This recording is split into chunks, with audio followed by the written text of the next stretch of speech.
días. ¿Cómo están? Bien, también. Bueno, hoy tenemos a Paco Taibo, 2 aquí en la mañanera. Siéntense, porfa. Y está también la secretaria de Cultura, Claudia Curiel.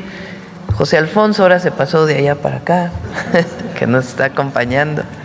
Y por supuesto Noemí Juárez, que como siempre, Mujeres en Historia los jueves. Antes de darle la palabra a Paco, vamos a darle la palabra a Laura Velázquez para que nos dé el resumen de los avances de la atención a emergencias, si les parece. Adelante. Buenos días, Laura. Muy buen día, Presidenta. Con el permiso de usted y conforme a sus instrucciones, me permito dar un informe de seguimiento a la atención de las emergencias en los estados de Hidalgo, Puebla, Querétaro, San Luis Potosí y Veracruz. Muy buen día para todos y para todas. Es muy importante mencionar, Presidenta, que el día de ayer ya se tuvo la oportunidad de entrar a todas las localidades que en su momento se vieron afectadas por sus caminos, por los accesos que no era posible llegar. Hemos llegado a la totalidad de las localidades por vía aérea o terrestre y hemos acercado a la población afectada alimentación, agua y servicios de salud. Sin embargo, la Secretaría de Infraestructura, Comunicaciones y Transportes continúa con sus labores en la rehabilitación de los caminos que resultaron afectados. En Hidalgo se lleva un avance de 120 caminos ya arreglados de 184. En Puebla, 29 de 32 y en Veracruz, 27 de 51. Un total de 197 caminos rehabilitados de 288 que fueron afectados. La que sigue, por favor. Respecto al restablecimiento del servicio de energía eléctrica, hay un total restablecido en los 5 estados del 99.75%.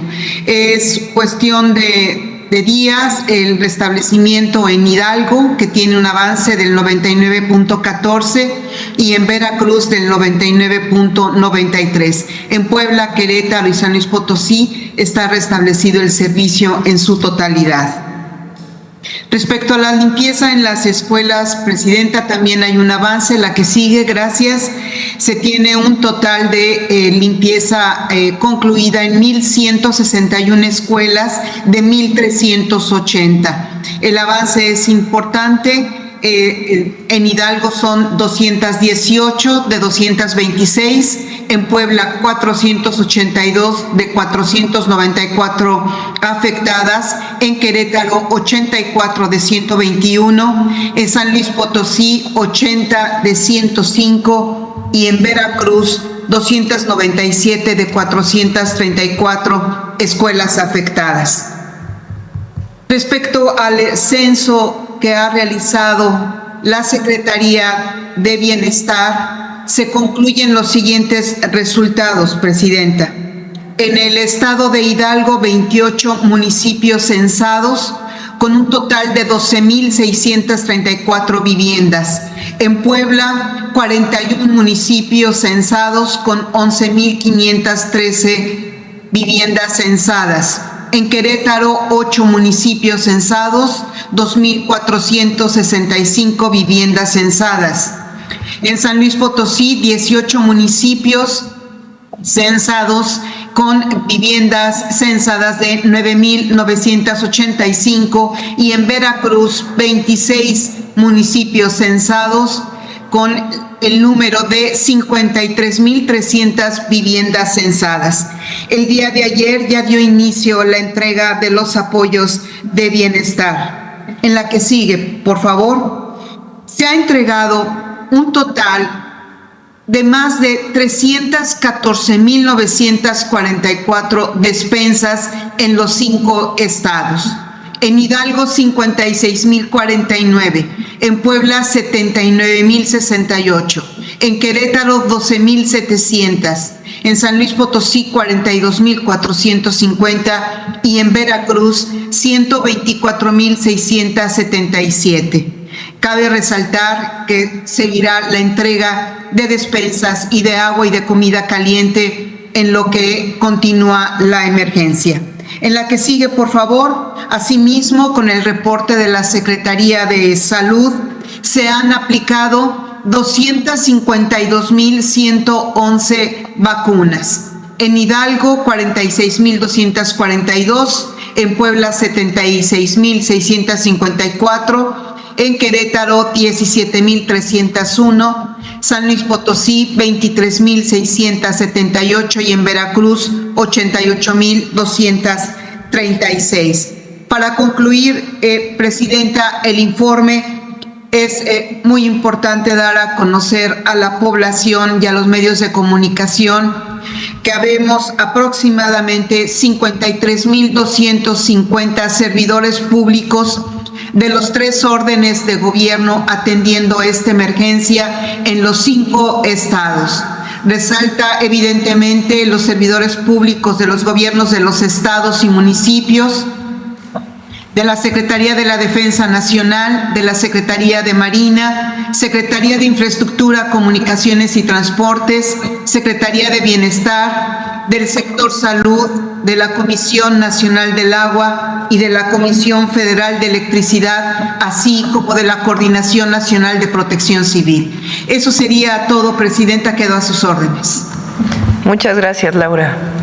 A sus órdenes. Terminando la conferencia, vamos a ir, me voy a trasladar de nuevo a Veracruz hoy, vamos a estar en Poza Rica y en Álamo, y después vamos a Puebla, vamos a supervisar o a verificar, a visitar para revisar las labores de limpieza que se están haciendo y también de entrega de apoyos. Ayer fue muy importante la entrega ya de los apoyos a la población. Recuerden que estamos entregando a través de Bienestar los apoyos en Veracruz, Puebla, Querétaro y San Luis Potosí. Y el domingo iniciamos en Hidalgo. Ese es el informe. Bueno, Paco.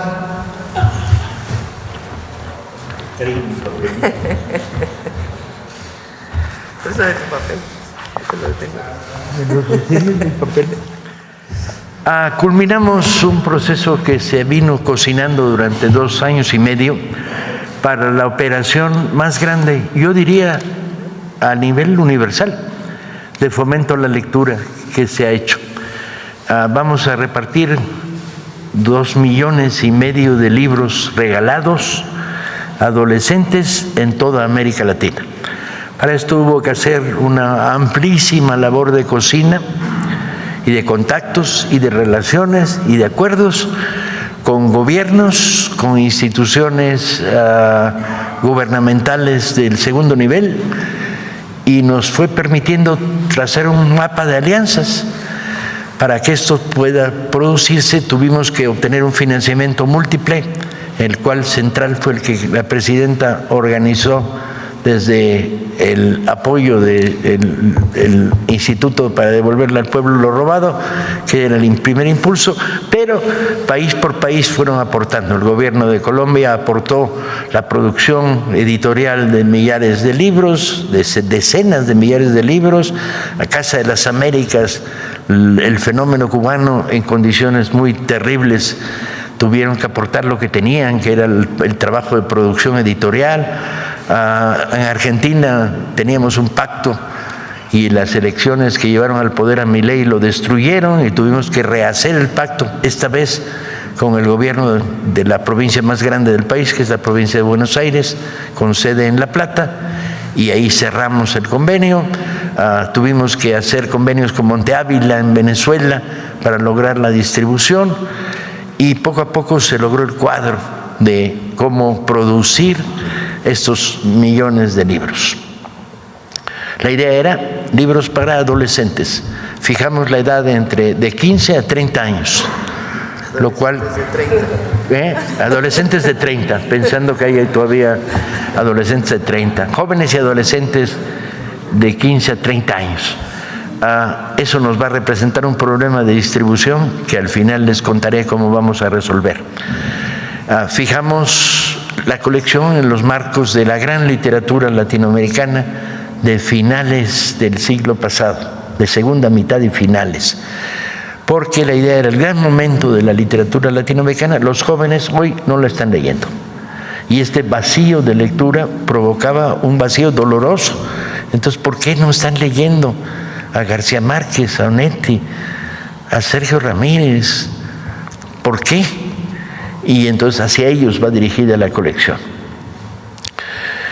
Vino el enorme problema de conseguir los derechos de autor, que fue algo así como un divertidísimo viacrucis, porque la viuda de no sé quién, pues no, y si no hay dinero yo no le entro. Bueno, la agencia literaria que tiene los derechos de tal, bueno, la editorial que controla tal, y hubo que sortear todo este marasmo a través de una serie de alianzas particulares. De los 70, 80 libros que intentamos en la primera lista, se nos quedaron los 25 para el 25, pero dio la casualidad de que me sobraron 2. Por lo tanto, 25 para el 25 va a ser 27 para el 25. Y hasta el último minuto a lo mejor se vuelve 28, porque hay unos derechos de autor que estamos peleando para que los cedan para la colección. Entonces va a ser 25 para el 25 y pilón de 2 libros. La lista incluye, para mi gusto, lo mejor de la literatura latinoamericana. Como la prepa. Como la prepa, sí. Estas son las portadas. Estas son las portadas de los 18 primeros. Ya están todas, ya están los 27 listos y ya en producción. Ya salieron los 4 primeros en México y los 2 primeros en Colombia y el primero en Argentina, porque estamos produciendo en todos los lados simultáneamente. La distribución. Bueno, aparte de lo que he mencionado, se suman a la distribución Uruguay, Honduras, todas las librerías del Fondo de Cultura en toda América Latina. Tuvimos que sortear los problemas de Perú y Ecuador, donde no veían con agrado que regaláramos libros, y los vamos a regalar desde las sedes de las librerías, alianzas sociales con grupos, proyectos culturales para generar distribución. Al final, cerca de 14 países van a recibir. Tengo que decir que se añadió de una manera muy inteligente la Secretaría de Relaciones Exteriores para que llegaran libros a las comunidades mexicanas a través de todos los consulados en Estados Unidos. Entonces esto se sumó al proyecto. Al final, el día 17 de diciembre, vamos a abrir cajas en todos lados, simultáneamente. Y vamos a intentar que esto se recoja gráficamente, el espectáculo de abrir cajas en 200 lugares de América Latina, incluido el Zócalo, donde la presidenta le vamos a regalar un cóter para poder abrir cajas y repartir. El último problema, luego todos los que quieran mayor información, la lista de autores, etcétera, con gusto se las proporcionamos, y exactamente, y qué libros son los que se van, pero el pequeño problema que nos va a crear esta distribución simultánea es cuando lleguen aquel que diga, yo tengo 39 años, no me toca, o yo tengo 60 y quiero leer. Entonces vamos a mandar, ya mandamos un primer memorándum de distribución diciendo el foco, el centro de este proyecto de 2,5 millones de libros repartidos en toda América Latina es jóvenes, adolescentes, jóvenes. Entonces, si a usted tiene 60 años, pues tráigase a su sobrina, se lo damos y su sobrina que se lo preste.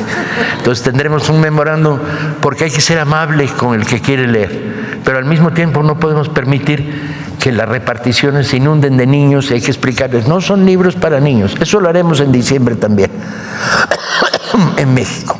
Hay otros proyectos para regalar miles de libros para niños en diciembre. Pero esto va destinado a este público. ¿Cuál es la expectativa? La expectativa es que cambiemos la manera de leer de millares, decenas de millares, centenares de millares de adolescentes. Y además no les va a poder tocar los 27 libros o 28 a uno, le van a tocar 1, 2, 3. Y entonces, ¿qué vamos a hacer? Fomentar la rola. Tú te llevaste estos 3, tú te llevaste estos otros, circúlenlos. Y propiciar en todos los clubs y salas de lectura del país y de toda América Latina, porque hemos creado ya clubs y salas de lectura en varios lugares de América Latina, el que se lea colectivamente, el que lleguen 5 libros, se repartan, etc. Calculamos que esta tos de fumador, les informo que para tener tan bonita tos de fumador como yo lo tengo hay que practicar durante 45 años. Entonces, calculamos que aunque empezamos el 17 de diciembre en el Zócalo, en la Plaza Central de La Plata, en Argentina, en Santiago de Chile, etcétera, etcétera, etcétera, estaremos repartiendo libros todavía, yo creo que hasta febrero, los últimos ejemplares que vayan saliendo de las imprentas. La dimensión. Bueno, ha habido grandes proyectos. 21 por el 21 en México fue uno de los más grandes. El reparto de Los Miserables en Venezuela fue uno de los más grandes. La distribución cubana del Quijote fue uno de los más grandes. Pero este es el proyecto más grande que yo conozca a nivel universal de fomento a la lectura. Hasta ahí, presidente. ¿Por qué no platicas de los libros? Practico de los libros. Tengo una lista, incluso tenía una lista, pero no es este el folder. En la página del folder de veras.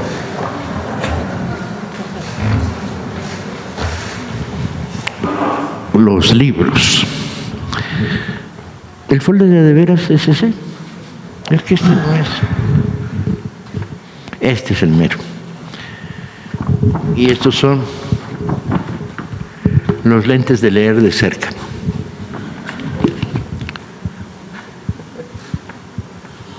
Eso crea expectativas siempre, ¿no? Cuando hace uno esto, dice, ¿y ahora qué va a hacer? Se va a poner unos lentes que luego ve mal también, pero no importa.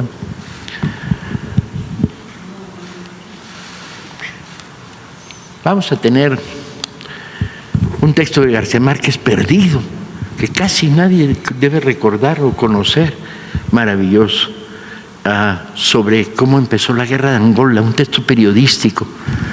Tenemos que agradecer a la familia de García Márquez que llegara a nosotros. Vamos a tener una antología maravillosa del argentino Juan Gelman, que murió en México. Vamos a tener un libro de la chilena Nona Fernández que se llama Space Invaders, dedicado a jóvenes.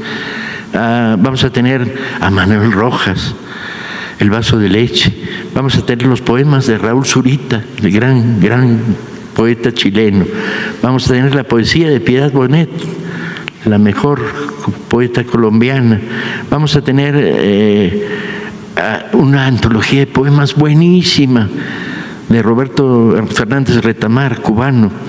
Vamos a tener un cuento largo de Miguel Donoso Pareja, ecuatoriano. Vamos a tener la historia prohibida de Pulgarcito, de Roque Dalton. Vamos a tener Requiem por Teresa, la gran novela del guatemalteco Dante Liano.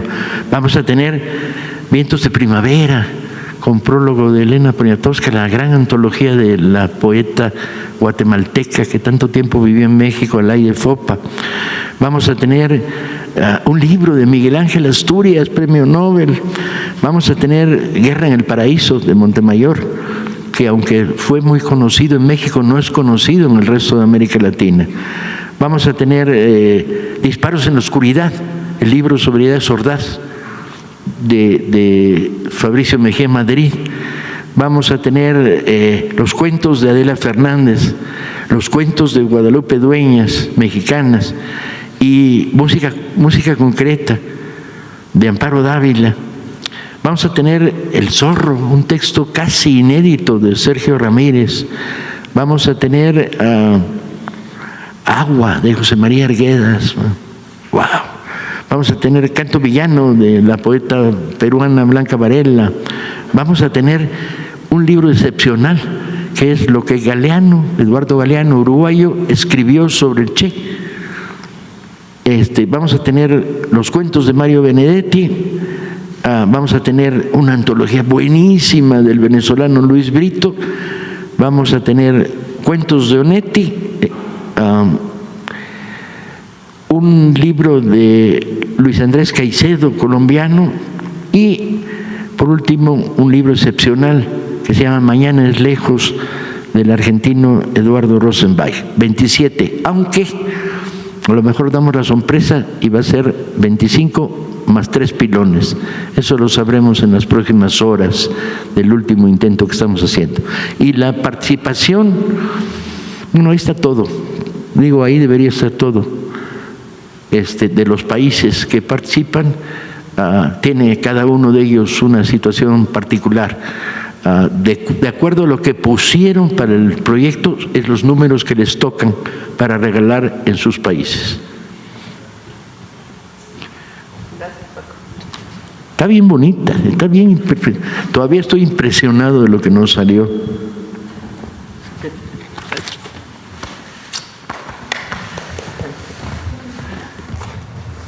Bueno, pues este es el informe. Acá. ¿Te lo regalo?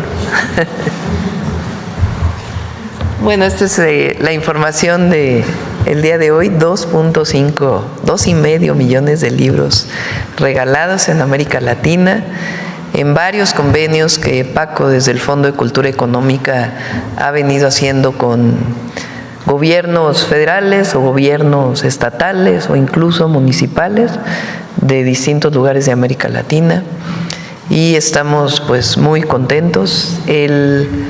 Quedamos 19 de diciembre, ¿verdad? 17 de diciembre, cierto, 17 de diciembre en el Zócalo abrimos las primeras cajas de regalo, de 25 para el 25. Bueno, ahora sí pasamos a las preguntas. Sobre el tema, a ver. Gracias. Buenos días, Luis Piña, de los Reporteros MX. Preguntarle sobre esta cantidad de libros y sobre los acuerdos que mencionó Paco Ignacio, pues también próximamente también en elecciones en Argentina, dependiendo de lo que salga, ¿podría reavivarse ese pacto con el gobierno o se podría acercar usted al próximo gobierno para ver si puede hacerse un pacto general con el gobierno de Argentina? Que conteste Paco. Afortunadamente dependíamos no del gobierno federal argentino, que se negó a entrar en la operación cuando tomó el poder Milei, sino hicimos el pacto con el gobierno de la provincia de Buenos Aires, que ya tuvo elecciones y las ganó hace mes y medio. Entonces el resultado de las elecciones del domingo no altera para nada el proyecto ya. Por otro lado, también sobre el mismo tema, como comentaste, pues es para jóvenes, adolescentes, hasta 30 años, decías. En este ámbito, pues ya se utilizan mucho pues las plataformas digitales. ¿Podría ser posible que estos libros los puedan descargar también? No, queremos que lean papel. Queremos que además tomen el libro en su mano, lo lean y lo rolen. A la larga va a haber digitalización, pero eso significaba pedir permiso extra a los autores y decirle, te voy a editar 100,000 ejemplares de tu libro, pero además lo dejo abierto en digital, y nos hubieran dicho que no, los herederos o las agencias literarias o las editoriales, porque les matas el libro. Aquí se lo matas casi, ahí lo matarías de completo. Muy bien, muchas gracias. En otro tema, Presidenta, ayer se reunió con el presidente de... Cada libro tiene un convenio de cesión de derechos de autor. Si el autor ya falleció, pues es con quien se quedó con pues, la propiedad o la responsabilidad de los derechos de autor. Entonces, un trabajo muy impresionante que ha hecho Paco, porque es el permiso para poder regalar los libros, y al mismo tiempo pues todo el trabajo de convenios con muchísimos gobiernos, pues que permita este esfuerzo extraordinario que al mismo tiempo en muchas ciudades de América Latina estemos regalando libros a partir del 17 de diciembre. ¿Podría decirse, o algunas personas en la oposición podrían decir que es parte como para llevar a las izquierdas a los jóvenes? ¿Usted qué podría decir ante ello? Pues es la recuperación de la literatura de cierta época. Y sí, hay muchos de estos libros pues que hablan de temas que es importante que se conozcan. Sí. En otro tema, Presidenta, ayer se reunió con el presidente ejecutivo de Scotiabank. ¿Cuáles son los acuerdos a los que llevaron? ¿Qué fue lo que platicaron? ¿Podría darnos un poquito más detalle de ello? Más que acuerdos son muchos empresarios, o no sé cómo se diga, en inglés es CEO, en español es presidente de los consejos de administración de distintas empresas.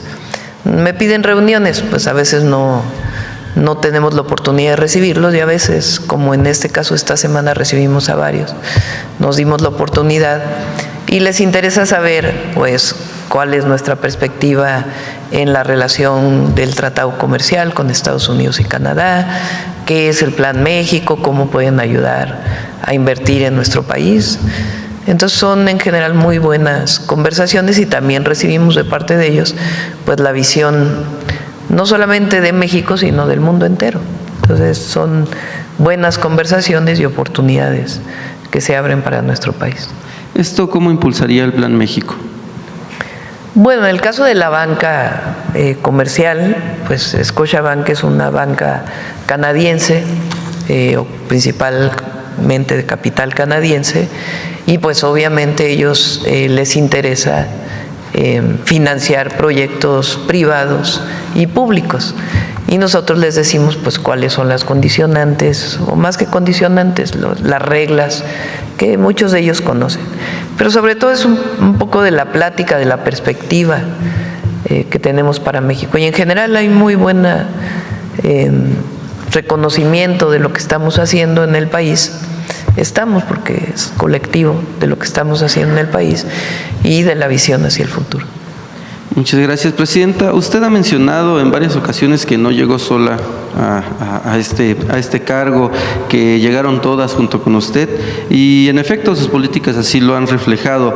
Sin embargo, hay voces que subrayan que no es necesario autonombrarse feminista para demostrar un compromiso real con las mujeres. En ese sentido, hay personajes como la alcaldesa de Cuauhtémoc, que dice ser feminista y defensora de los derechos de las mujeres. No obstante, gobierna una alcaldía con altos índices de violencia de género, y más allá de eso presume en redes sociales instalaciones de tótems violetas en las entradas y salidas de la alcaldía, de la demarcación, lo cual no tiene otro abrupto más que el color violeta y el logotipo de su demarcación.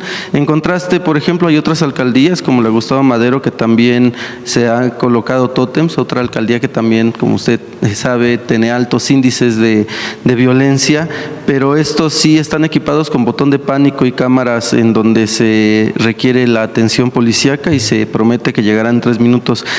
Mi pregunta es, ¿qué opina de este tipo de acciones que parecen más una promoción personal que una verdadera atención de seguridad a las mujeres? Y en contraste, ¿qué mensaje o recomendación le daría usted a las autoridades locales sobre el uso responsable de los recursos públicos para atender realmente la violencia de género? Yo pienso que la defensa de los derechos de las mujeres, todos los derechos, tiene que estar enmarcada en la defensa de los derechos del pueblo de México. No están separadas. Es parte de la lucha por la justicia social. En alguna época, hace mucho tiempo, se decía, bueno, hay que luchar primero por el bien de quien menos tiene, por disminuir las desigualdades, y después vamos con la desigualdad entre mujeres y hombres. Y no, nosotros pensamos que es parte de la misma lucha. Pero pensar que la educación no es un derecho, que el acceso a la salud no es un derecho, que el acceso a la vivienda no es un derecho, que el acceso a la cultura o a la lectura no es un derecho. Y defender los derechos de las mujeres me parece a mí una contradicción. Por eso yo pienso que esta visión de la derecha, de el feminismo de derecha, vamos a decir, pues tiene muchas carencias. Porque ¿cuál igualdad? Estamos luchando por la igualdad, no solamente de mujeres en la sociedad, de acceso a los derechos, sino el acceso a los derechos de todas y todos los mexicanos. Y por supuesto ahí está la lucha de las mujeres. Entonces desde ahí nosotros tenemos una visión distinta. Ahora, siempre lo he dicho, la derecha que supuestamente defiende los derechos de las mujeres, ¿y por qué cuando tuvieron el poder nos llamaron lavadoras de dos patas? ¿O por qué hablaron del viejerío? ¿O por qué aumentó la violencia contra las mujeres? ¿O por qué no se tuvo políticas de acceso a las mujeres al derecho a la educación? Entonces, no es lo mismo que lo mismo. Sí hay diferencias en la visión y en la concepción nuestra de los derechos de las mujeres en el marco de la justicia social. Ahora, ya hacia los gobiernos locales, pues ya depende de los gobiernos locales, pero hacia las mujeres es muy claro, en las mujeres mexicanas, ¿por qué no se reivindicaban a las mujeres indígenas? Porque en el fondo hay mucho clasismo y racismo. Entonces es una visión distinta. Y sí, llegamos todas. Quien no se siente incluida, pues es un asunto personal. Pero llegamos todas. ¿Y por qué lo asumo así? Pues porque es la lucha histórica de las mujeres mexicanas.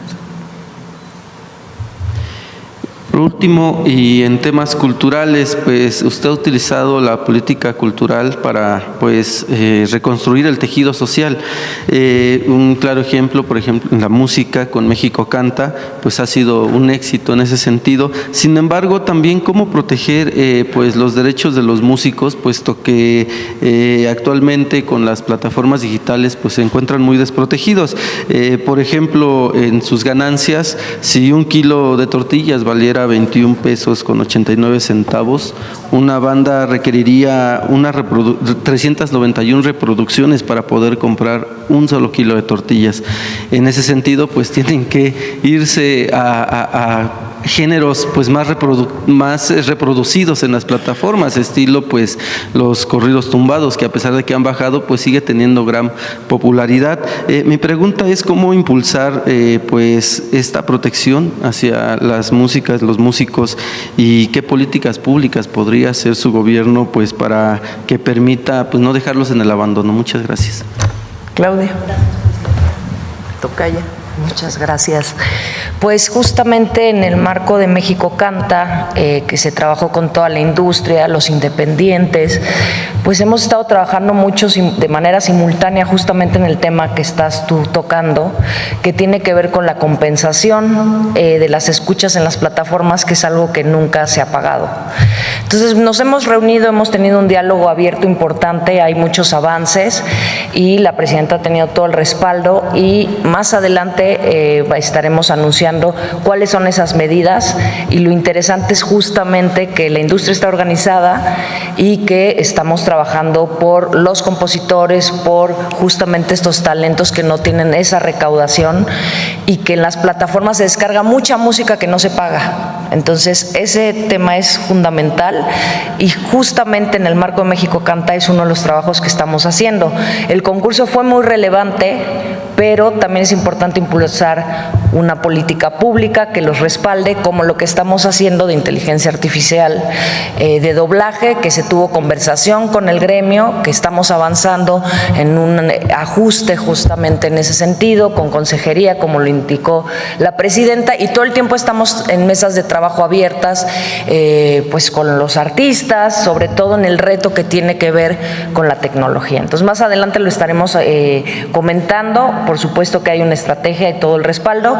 Mismo caso con el doblaje, también ya tenemos próximamente anuncios. Muchísimas gracias por tu pregunta, muy pertinente. Gracias, Presidenta. Vamos. A ver, ¿quién más? A ver, Alma, ¿qué me has preguntado hace rato?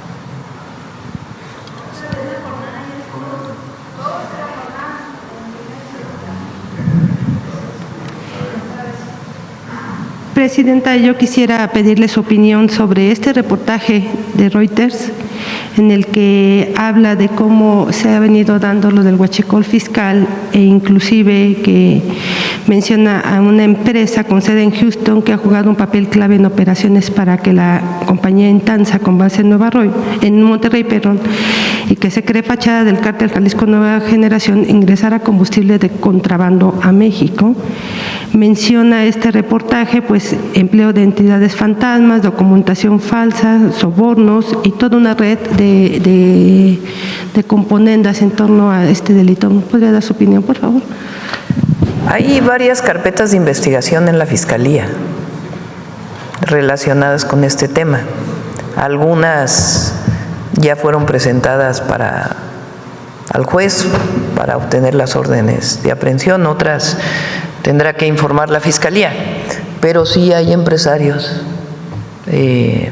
estadounidenses en las carpetas de investigación, porque no se puede explicar que venga combustible de Estados Unidos a México y que entre de manera ilegal, que ya es bastante menos. Eso es muy importante porque a partir pues de la investigación que se hizo, de las detenciones que ha habido y de la vigilancia mayor que se tiene en aduanas, y además eso lo vemos en el incremento de ventas de gasolina directo de Pemex o incluso de las propias empresas que importan de manera legal el combustible, ha disminuido de manera importante, pero sí hay carpetas de investigación. Entonces, repito, no se podría explicar cómo entra de manera, o entraba de manera ilegal, o entra todavía en menores proporciones combustible ilegal y que no tuviera alguien del otro lado. De hecho, Estados Unidos también lo mencionó y tiene también investigaciones, el propio Departamento de Justicia. Entonces, sí hay carpetas de investigación en la Fiscalía. En particular, este caso, ¿usted lo conocía? El que menciona Reuters, sobre estas empresas coludidas. Hay casos, no sé si esté relacionado este caso con el que ya de las carpetas de investigación que ya están en la Fiscalía. La Fiscalía pues también hace sus propias investigaciones, pero lo cierto es que sí había un vínculo.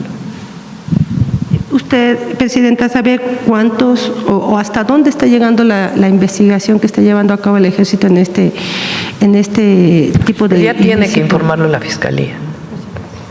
Bueno, por otro lado, quisiera preguntarle, un tribunal federal revocó la protección otorgada por un juez a TV Azteca para no pagar más de $580 millones que le debe a tenedores por deuda emitida en Estados Unidos. ¿Cuál es su opinión? Una resolución que está en la Ciudad de México. Recuerden que este empresario, durante la época de la pandemia, no sé si es exactamente un amparo, no lo creo porque no es federal, hace un recurso jurídico a un juez en la Ciudad de México para decir que por la pandemia no está en condiciones de pagar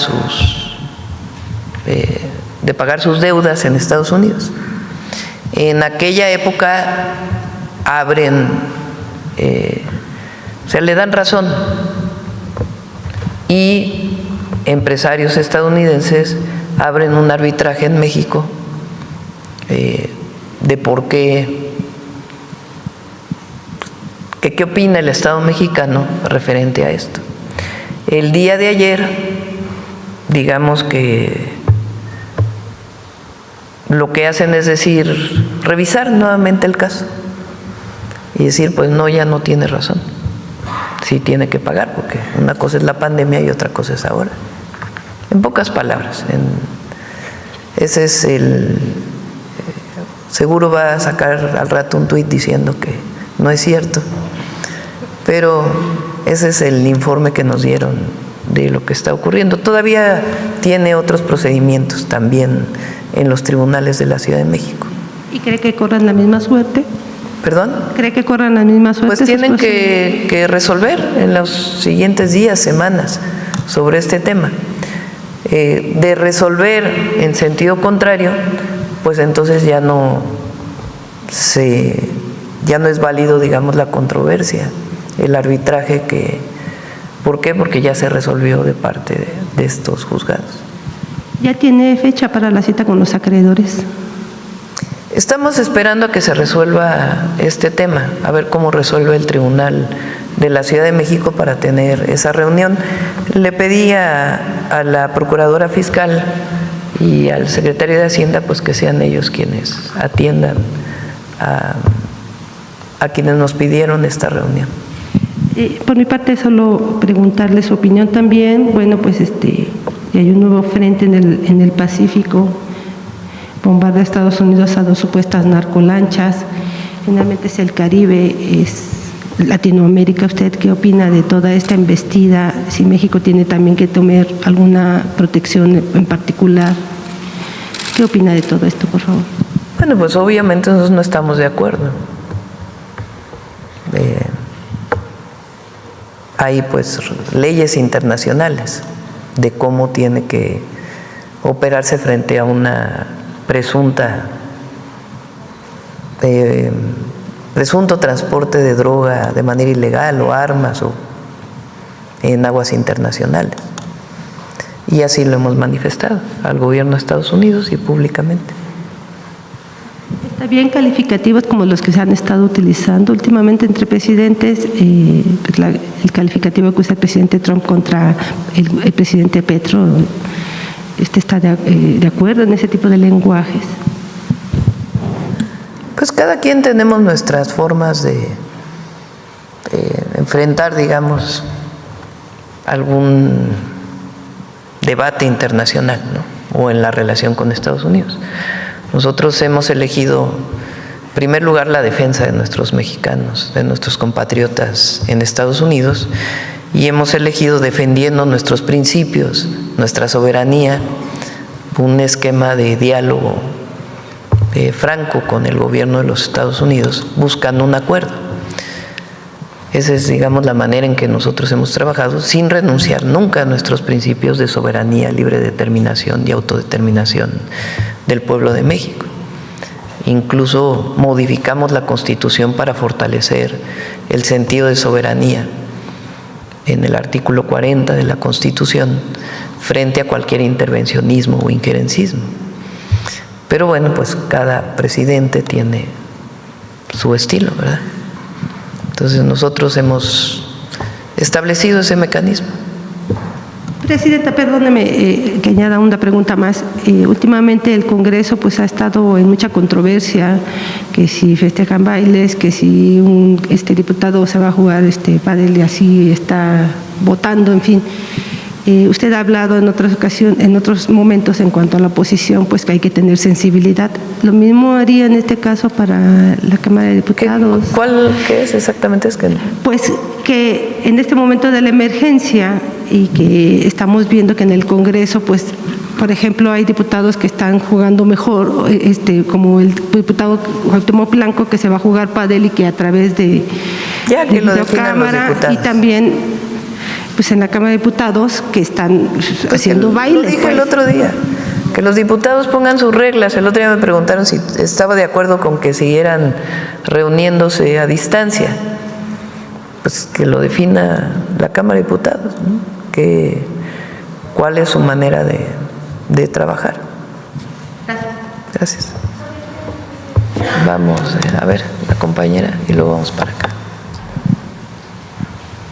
Muchas gracias, Presidenta. Yaret Arciniega, de Revista Fortuna. Presidenta, hace unas semanas o unos meses en Revista Fortuna leímos en el proyecto de la Ley de Ingresos que se establecía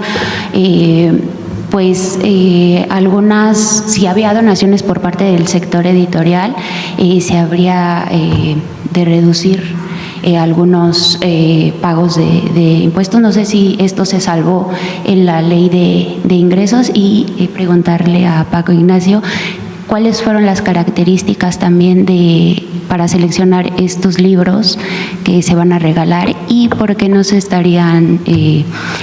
incluirían más autoras mujeres dentro de esta selección.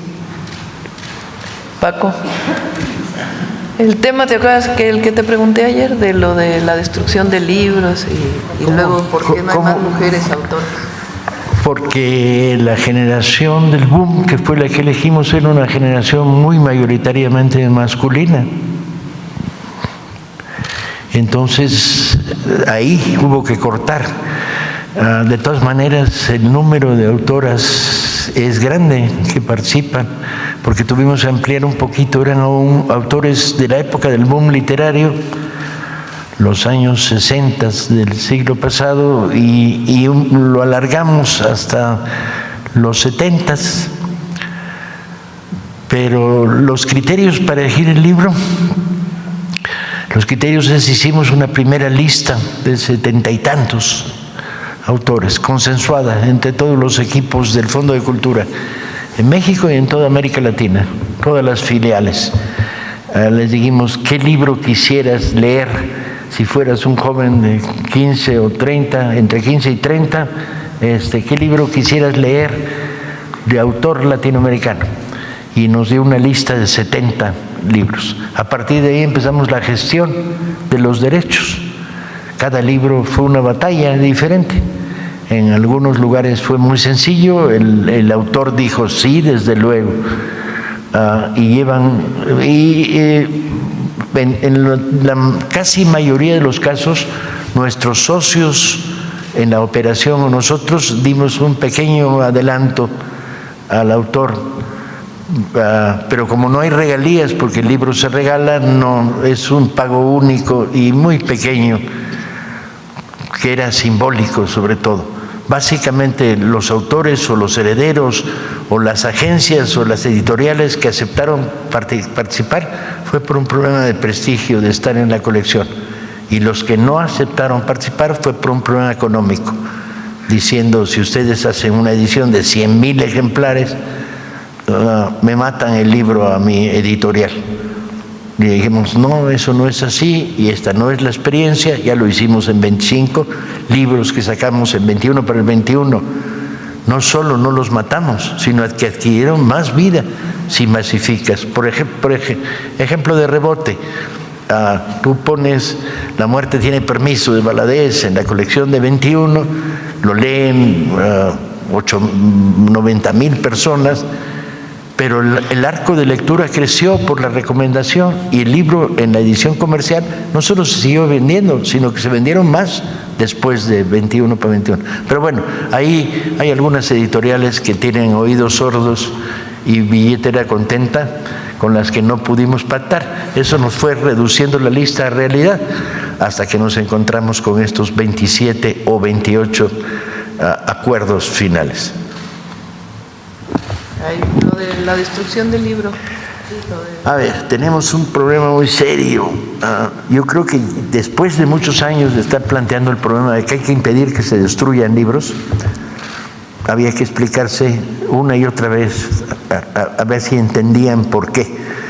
Las editoriales destruyen para disminuir la carga fiscal de su empresa.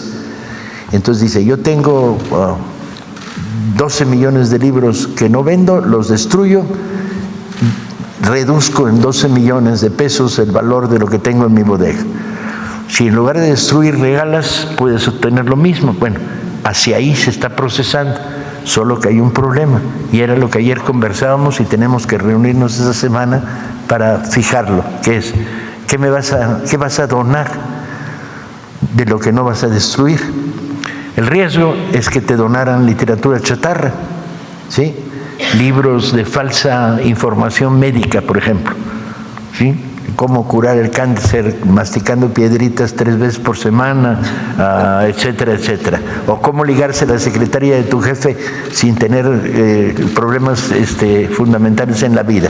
Ese tipo de material que está en las bodegas de las editoriales, si te lo donan, ¿para qué lo quieres? Entonces, el problema es que tienes que crear un mecanismo mediante el cual la donación pueda ser catalogada y redistribuida en términos de regalo a comunidades, sobre todo a bibliotecas, a centros penitenciarios, a salas como las que se están creando en comunidades de mujeres hoy, que estamos creando una pequeña biblioteca en todas las nuevas estructuras comunitarias de las sembradoras. Pero tienen que ser libros que les puedan ser útiles, no basta la producción editorial desechada. Entonces tenemos que matizar de manera que las empresas puedan donar a privados, a sociedad civil o al propio aparato del Estado, pero hay un criterio de recepción. Porque si no, lo que nos vamos a encontrar es un salón como este lleno de libros que no sirven. Con lo cual las empresas disminuyen sus costos fiscales, sí, qué bien, no los destruyeron, pero ¿y qué hacemos con ellos? Entonces hay que crear un mecanismo de recepción, redistribución y filtro para que al final el tiro no salga por la culata. Lograste que no hubiera destrucción, pero ¿y qué hiciste con los libros que donaron? Como verán, está divertido. Precisamente sobre esto que comentaba de las bibliotecas que se están haciendo para las mujeres y esto que nos comentaba de que el boom es mayormente de los hombres, también hay una gran cantidad de mujeres que estuvieron en el boom, pero que no fueron visibilizadas. Por ejemplo, Elena Garro. Se estaría considerando, o se está considerando en estas bibliotecas que se están haciendo para las mujeres, tener más autoras como ella, que incluso su obra no está en distribución en una de las bibliotecas que lleva su nombre. Sí. Las bibliotecas que estamos creando comunitarias, sobre todo son bibliotecas comunitarias, son a petición. O sea, son los que se organizan en biblioteca comunitaria los que dicen queremos estos libros. Y nosotros les decimos en algunos casos sí, en otros no, dependiendo de si tenemos los derechos, si tenemos impresión, si tenemos dinero para regalar a bibliotecas comunitarias. Y ya llevamos 5 millones este año de libros regalados, lo cual significa un esfuerzo enorme de organización, catalogación y envío. A veces mandas 25 libros en un paquete a un lugar cuyos registros son carretera Oaxaca-Pochutla, kilómetro 7, en La Brecha, y con un recado que dice, lo recoge Manolito. De ese tipo de proyectos te llevan a las bibliotecas comunitarias, en este caso en la biblioteca ejidal. ¿Qué libros les mandas? Pues hay que hablar con ellos y decirles qué quieren leer, y bajo la medida de lo posible. Entonces, mayor literatura de mujeres, sí, hay una presión enorme, viene de abajo, no me lo inventé yo, viene de que en estos momentos el 40 o el 50% de los clubes y salas de lectura están dirigidos por mujeres. ¿Y qué quieren? Quieren leer literatura de mujeres, en algunos casos también quieren leer otras cosas, afortunadamente. No hay un sesgo sectario, hay amplitud, pero hay una presión enorme para que lleguen libros. También tienes que inventar un poco qué es lo que hay por ahí que tenga calidad, ¿no? Porque si partimos de la cuota, dices, bueno, si un poemario escrito por una mujer horriblemente asqueroso de malo, por el hecho de ser escrito por una mujer, no merece que se lo mandemos a una sala comunitaria en mitad de Guanajuato, porque hay que castigarlos con ese libro de poesía. Muchas gracias. Pero vamos a hacer una colección de mujeres. Muchas gracias, presidenta. Muchas gracias, presidenta. Presidenta, en otro tema, luego de que se aprobó la modificación al artículo 30B del Código Fiscal de la Federación para que las autoridades fiscales tengan acceso a información que permita corroborar el debido cumplimiento de las obligaciones fiscales que obre en plataformas como Amazon y Mercado Libre, queremos insistirle en Revista Fortuna sobre un tema que ya habíamos tocado aquí en una intervención pasada, que es el comercio de medicamentos medicamentos a través de estas plataformas, porque estamos pues frente a un riesgo sanitario y esta nueva disposición tributaria podría ser vital para frenar este problema, porque pues resulta que la Comisión Federal para Protección de Riesgos Sanitarios no solo estaría perdiendo pues la trazabilidad de la custodia para pues el adecuado transporte y almacenamiento de estos medicamentos, sino que también pues los mexicanos estarían en grave riesgo al tratar de atender algunas enfermedades. En Revista Fortuna confirmamos que en Mercado Libre se vende, por ejemplo, un medicamento que es la insalutamida, que es prescrito para el cáncer de próstata y está en un precio de 24,000 pesos, Presidenta, cuando el precio real del medicamento es de 105,000 pesos. Nosotros consultamos a algunos expertos en el sector farmacológico y nos decían que pues esto nada más podría deberse a dos factores: o son robados incluso al sector público o son medicamentos falsificados. Presidenta, también los expertos nos comentaban que pues, o sabemos que la COFEPRIS forma parte de este gabinete de seguridad nacional. Preguntarle si en este sentido la COFEPRIS podría hacer algo para pues bajar el riesgo, para advertir el riesgo a las personas que están tratando de conseguir algún medicamento, y también preguntarle pues si ahora se vigilara el debido cumplimiento de estas transacciones, también se podría parar un poco el problema. Vamos a pedirle a COFEPRIS y a Secretaría de Salud, es la segunda vez que nos lo preguntan, para ver si hoy mismo pueden responder. Y en todo caso, si entran por plataformas, ¿cuál es el registro sanitario que tienen para su transporte? Muchas gracias, Presidenta. Y por último, Presidenta, ayer varios medios dieron a conocer que la Comisión Reguladora de Energía, la CRE, aprobó con 4 votos a favor y 1 en contra un permiso para proyectos de expendio al público de petrolíferos a Eratech Combustibles S.A.D.C.B. para la estación ubicada en Sinaloa, que también está pues acusada de estar presuntamente vinculada con el cártel de esta zona. El único comisionado que votó en contra fue Luis Zapata Linares, que también en 2021, el 29 de abril de 2021, en una sesión que es pública, a la que cualquiera puede tener acceso, dijo que había verificado que la empresa Eratech Combustibles aparecía en la lista de la OFAC por operaciones sospechosas. Lo revisamos, ya no existe la CRE. Ahora se llama Comisión Nacional de Energía. Pero ellos fueron los que le dieron la autorización a la TEC. ¿Habría alguna investigación contra los comisionados que votaron a favor de darle? Vamos a ver por qué. Primero, si lo aprobaron, y segundo, está en una sesión pública. Aprobaron ellos a favor, un voto en contra. Pues que hoy conteste la Secretaria de Energía. Muchas gracias, Presidenta. ¿Quién más? A ver, vamos a ver. El compañero de Sonora, que hace rato que no pregunta. Y estaba ayer aquí enfrente. Breves, una pregunta para que más pregunten. Bueno, buenos días, Presidenta. Demián Duarte, de Sonora Power. Bueno, evidentemente hay un tema que es muy importante. Mire, en Sonora usted sabe que el asunto del agua ha generado pues mucha polémica. Afortunadamente, en las lluvias recientes del huracán Raymond, nos dejó pues mucha derrama de lo que es agua suficiente, decía el gobernador, para los próximos 2 años, un fenómeno similar al que ocurrió aquí en la cuenca del Cutzamala. Bueno, y lo que tiene que ver con las presas subieron de niveles que teníamos, de menos del 10% y subieron hasta niveles del 40%, lo cual es muy importante para nosotros. Este contexto llega justamente en medio de una discusión que evidentemente usted ya tomó nota de que hay fuertes presiones políticas, muchas mentiras, muchas verdades a media alrededor del plan hídrico que usted está planteando para atender el problema de la falta de abasto de agua para Hermosillo.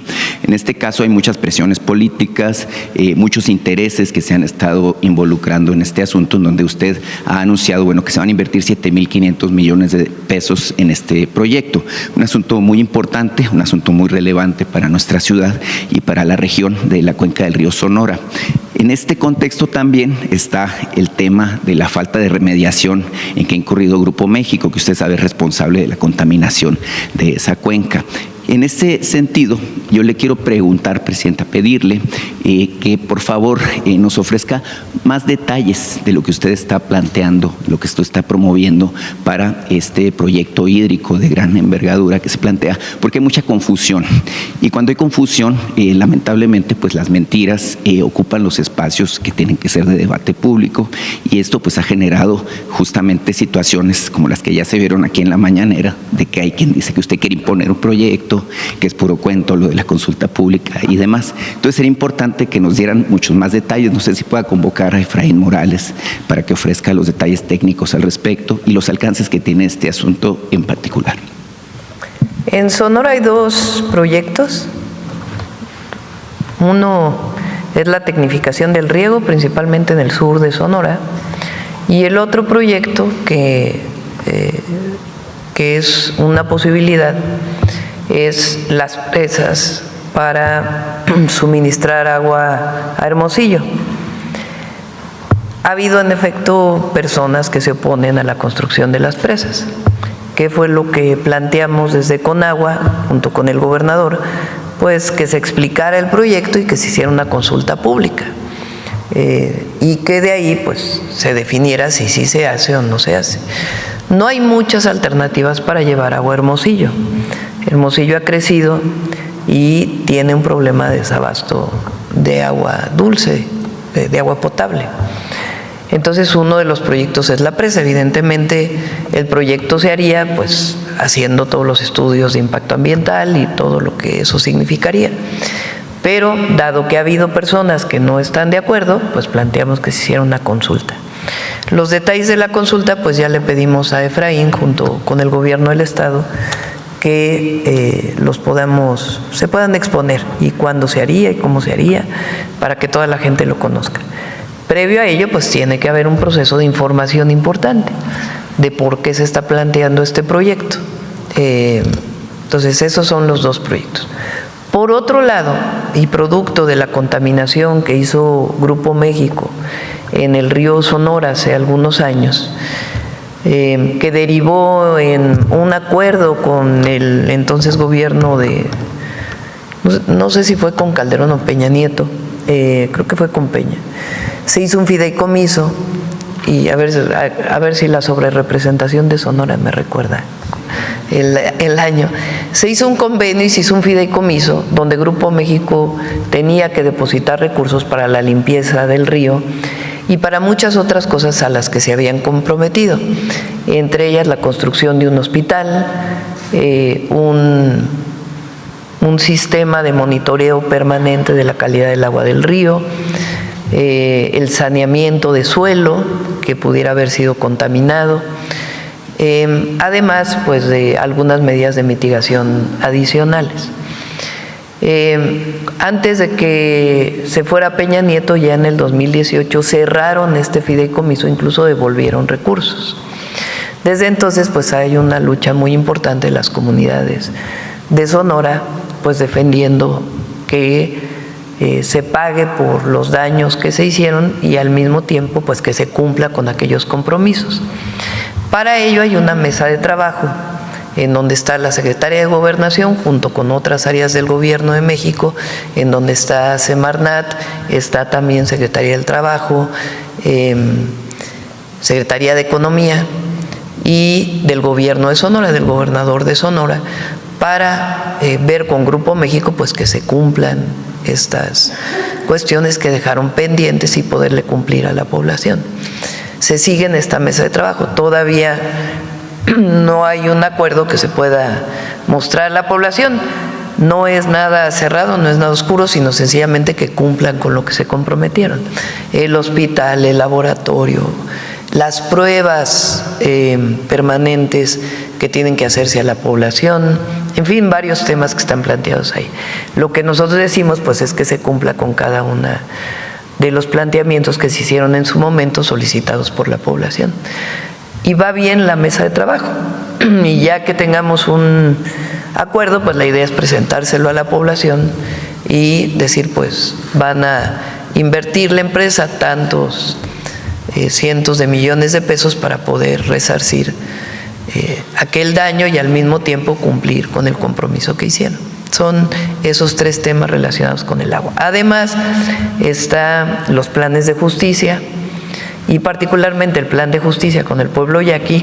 Se hizo un ducto de agua muy importante y ahora se va a entrar al proceso de tecnificación del riego agrícola para que sean mucho más productivas las tierras. Sí, cómo no. Fue en tiempos de Enrique Peña Nieto, en agosto de 2014, cuando se dio este derrame, y de hecho se formó un fideicomiso por 2,000 millones de pesos, de los cuales se regresaron alrededor de 979, si tengo el dato exacto. Pero incluso hay una queja de los pobladores del río Sonora al respecto. Mucha gente que ni siquiera vivía ahí recibió dinero de ese fideicomiso. Es inexplicable que se haya regresado, puesto que no se terminó con el trabajo de remediación. En ese sentido, Presidenta, es evidente que, bueno, el rechazo que hay de algunos pobladores de la región es obviamente por esta situación que tiene que ver con una desconfianza que puede haber relativa a que no se completó ese proceso. Entonces, obviamente es muy importante, ¿no?, que se haga el ejercicio del que usted habla de información y que, bueno, eventualmente ya que se diseñe este tema de la consulta, pues obviamente se llegue al punto de saber si realmente la población está en contra o a favor de este proyecto, que entiendo no es solamente una presa, es un sistema, ¿no?, hídrico. Es un sistema, exactamente.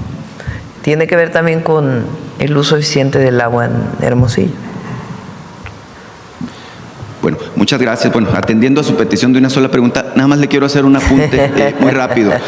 Es que el viernes empieza la Serie Mundial de Béisbol y usted ha sido promotora constante del deporte y de la participación de los mexicanos. Con los Azulejos de Toronto juega un mexicano de Tijuana, Alejandro Kirk. Simplemente, pues yo lo que quiero es poner de manifiesto que los mexicanos, no nada más en el fútbol, sino en muchos deportes, están en el más alto rendimiento, en el más alto nivel. Entonces, desearle suerte ahí al compatriota de Tijuana. Muchas gracias. Muy bien. ¿Del mismo tema? No, vamos mejor porque ya vamos por otro lado. A ver. Sí, la próxima semana va a venir. Él va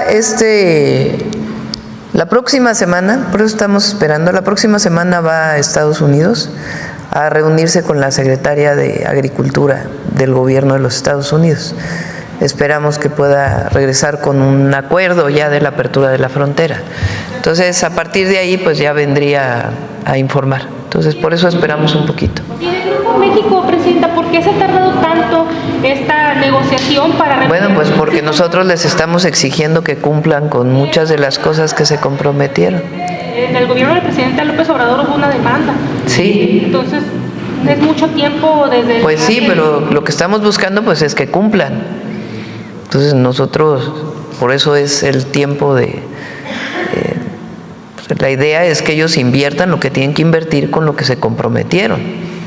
Entonces, pues esperemos que pronto digan que sí, van a cumplir con un monto significativo que estaría dedicado directamente a lo que ha pedido la población. El hospital, ¿no? El hospital, el laboratorio, las mediciones epidemiológicas que tiene que hacerse, son varios temas que está ahí Secretaría de Medio Ambiente, Salud, etcétera, con agua. Por ejemplo, es totalmente... Sí, hay una parte que está abandonada completamente, exactamente. Por eso, pues la idea es llegar a un acuerdo, porque la demanda pues está. Pero queremos llegar a un acuerdo y que se comprometan a cumplir con todo esto. Entonces, pues esperemos que pronto... No, pero la demanda sigue. O sea, esa sigue, no se ha retirado. Entonces, el día, pues, la idea es que se pueda llegar a un acuerdo para beneficio de los habitantes de Sonora. Es como Salinas Quiere, algo así, porque ya son muchos años, Presidenta. Pues sí, es cierto, tienes razón. Entonces tienen que cumplir. Sí, tienen que cumplir y esperemos que pronto podamos pues darle esa noticia al pueblo de Sonora. A ver, de Poza Rica. Gracias, Presidenta. Olga Ojeda Lajud, corresponsal de Diario del Istmo, Imagen de Veracruz, del corporativo Imagen del Golfo. Presidenta, recientemente hemos estado publicando el seguimiento en Poza Rica y en la zona más afectada de Veracruz, que bueno, pues ha habido ya irregulares en el manejo de precios. Por ejemplo, un huevo que regularmente oscila entre 45 y 50 pesos se está vendiendo ahora en Poza Rica en 250 pesos. Entonces, pues hay quienes dicen que pues ya se desató la especulación, definitivamente. Queremos saber de qué manera su gobierno va a asegurar que comerciantes sin escrúpulos ya la Profeco ya está enviando brigadas a todos los lugares, bueno, no brigadas, inspectores, a todos los lugares en donde hay especulación increíble, la verdad, que en medio de una situación así haya quien se quiera aprovechar. Primero, las despensas están ayudando mucho. Vamos a dar al menos 2 despensas. En cuanto reciben su apoyo económico, tienen un vale para la despensa y van y lo recogen en la distribución que tienen Secretaría de Marina y Secretaría de la Defensa. Y al mismo tiempo, la Profeco ya está enviando inspectores a distintos lugares porque no puede ser esta especulación y menos con la alimentación. Exacto, menos con la crisis. Y también otro tema de Veracruz, se han reportado varios múltiples derrames y altos niveles de contaminación en varios ríos de Veracruz, incluyendo el Tuxpan, Coatzacoalcos y el Cazones, y en estos momentos en el Pantepec. Estos incidentes involucran principalmente hidrocarburos de Pemex y descargas industriales de aguas residuales. Queremos saber si ya le han reportado esto y si se tomarán medidas para el saneamiento de estos ríos. Sí, Pemex, particularmente el último, el de Pantepec, ¿verdad? Sí. Ayer fue el viernes que vino la fuga, el viernes de esta semana. A partir de ahí Pemex de inmediato cerró las válvulas, pero de todas maneras hubo una salida importante de hidrocarburos. Y están 3 empresas contratadas especializadas para el saneamiento del río. Está Secretaría de Marina, está pues el área logística de Pemex. Estuvo ayer el director de Pemex para verificar que en efecto se estén haciendo todas las medidas, primero en el río y después en el manglar, en las orillas del río. Se va a hacer todo el trabajo. Y se tomaron medidas también para cerrar la salida de agua potable de esta zona. Se están enviando pipas, particularmente a Tuxpan, y se están tomando todas las medidas. La razón o la causa, que de todas maneras tiene que haber una investigación de acuerdo con todas las reglas de Pemex, es que hubo un deslave que no ocurrió justamente el día de las lluvias más fuertes, sino que ocurrió después y a partir de ahí vino esta fuga. Pero de todas maneras, pues se tiene que analizar las causas y se están tomando todas las medidas para controlar esta contaminación. Pues qué bueno. Digo, ya ahorita que usted va a Veracruz, podrá supervisar tanto lo de los precios. Estoy enterada desde el sábado, bueno, desde el viernes. Sí, hasta las imágenes, ¿no? Ya anoche ocurrió y después pues enterada y pues supervisando que realmente estén tomando todas las medidas necesarias para que muy pronto esté todo el proceso de descontaminación. Muchas gracias. Y ya por último, Presidenta, en el municipio de Olutla, en Veracruz, hay un grupo de personas que se organizó como guardias comunales para autodefenderse porque dicen que existe un incremento en delitos y muy poca presencia de policías. ¿Cómo toma su gobierno del surgimiento de estos grupos de guardias comunales o autodefensa? ¿Se podría considerar esta región particular para reforzar la presencia de seguridad? Vamos a revisar exactamente qué está pasando y le pedimos al Gabinete de Seguridad. Muchas gracias. Gracias. Vamos. ¿Quién más? A ver, aquí el compañero. Gracias, Presidenta. Muy buenos días a usted y a todos mis compañeros.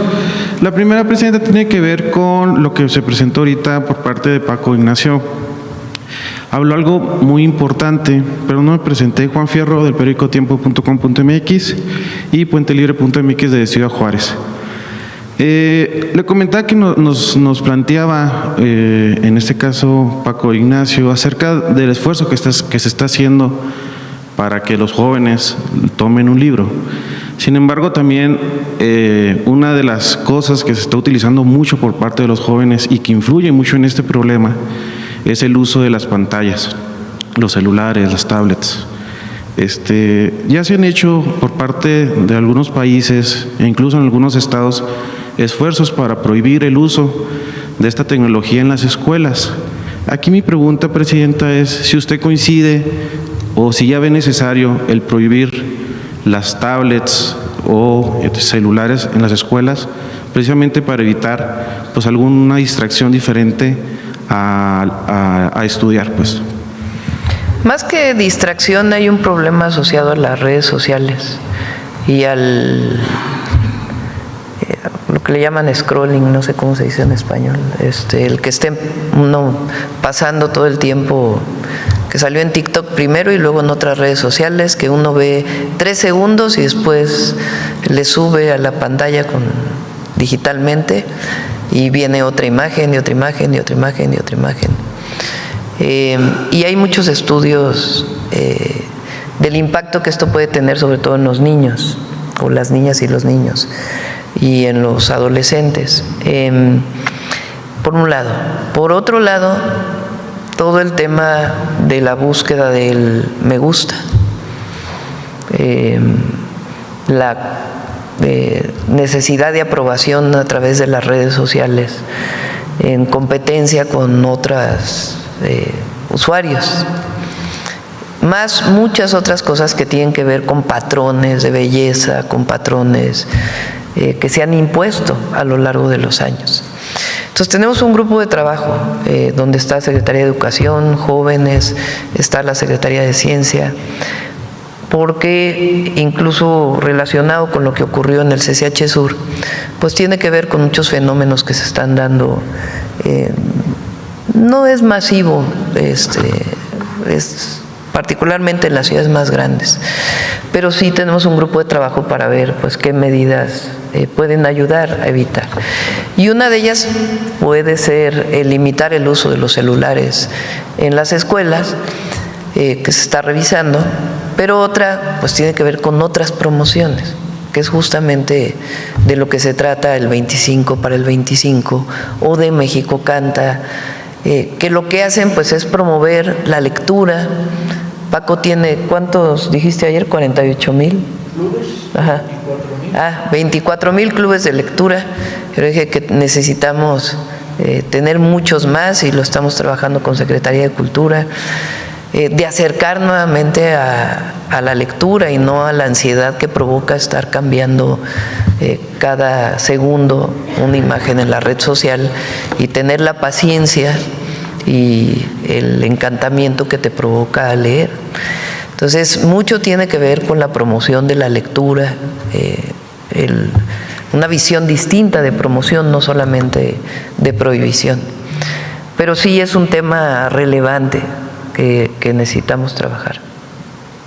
Gracias, Presidenta. En otro tema, el día de ayer se reunió también con una importante CEO de una empresa de inteligencia artificial. ¿Qué retos tiene México en este punto? Porque pareciera que mientras otros países ya tienen algunas legislaciones al respecto, aquí todavía no se han, pues vaya, no tiene ese mismo ritmo que la tecnología ya exige, ¿no? Sí. Muy pronto ya vamos a presentar lo que he dicho aquí. Estamos trabajando, está coordinándolo Pepe Merino en esto que llamamos el Laboratorio Nacional de Inteligencia Artificial, que tiene muchas áreas, de cómo aprovechar, promover la investigación relacionada con ello y al mismo tiempo cómo regular para ciertas áreas en donde es indispensable la regulación, como se está haciendo en muchos países del mundo. Entonces ya espero que pronto podamos tener este tema. No es algo sencillo, tiene que ver incluso también con capacitación, acreditaciones, para poder tener pues el desarrollo tecnológico que se requiere en México, pero al mismo tiempo pues regular para ciertos usos. Por ejemplo, lo que platicábamos hace poco, que espero que ya Claudia lo tenga pronto, el doblaje. Hay muchísimos mexicanos y mexicanas que se dedican al doblaje y son buenísimos. Si no regulamos la inteligencia artificial en el doblaje, pues entonces todas estas creatividades que hay en nuestro país, pues se van a quedar sin empleo. Entonces necesitamos regular hasta dónde y cómo, y también pues para proteger estos oficios, estas especialidades que se tienen en las actividades culturales. Entonces sí se requieren ciertas regulaciones. Gracias, Presidenta. Y por último, en el mes de noviembre se vence el decreto que permite la importación de vehículos usados a través del TEMEC. Este es un decreto diferente al que dejó ya el expresidente Andrés Manuel López Obrador. Aquí en este caso, saber si su gobierno va a refrendar este decreto, Presidenta, y si prevé algunos ajustes. Sí va a haber ajustes. Sí va a haber ajustes por los años. Va a haber ajustes y ya lo podemos presentar con Secretaría de Economía y Hacienda, porque se ha abusado mucho de este decreto. Entonces sí va a haber ajustes y ya los presentamos. Gracias, muy buenos días a todos y a todas. Y seguir apoyando pues a los paisanos. Carlos. Doctora, buen día. Carlos Guzmán, de 4 Media Telecomunicaciones Veracruz. Ya bueno, ya tocando el tema de lo de Poza Rica. Pero yo me quiero enfocar de inicio, pues aprovechando que está Paco Ignacio aquí, el tema de cultura, comenzar con ese tema. En el caso de la cuestión de que una persona aprenda a leer, usted seguramente lo va a saber también, Paco Ignacio, no tanto implica el que se tenga acceso a algún libro, sino es la forma en la cual se tiene acceso a los contenidos. Le comento mi caso, en la UAM Xochimilco, leemos muchísimo, nosotros no tenemos exámenes, lo basamos a pura lectura y ensayos de tesis. Tomando este ejemplo, comentarle a don Paco si planean una estructura o utilizar lo que decía aquí el compañero del TikTok o las nuevas tecnologías para acercar la lectura básicamente a los chicos que están pegados, como decía el compañero, a la tableta, están pegados a la televisión, a las series de Netflix. Es preguntarle a don Paco si planean algo al respecto para que la lectura llegue desde las primeras generaciones. Obviamente los que ya tenemos edad, pues ya alguna cuestión tenemos por ahí, pero pues básicamente es buscar nuevos lectores. No sé si se planea algo así, doctor.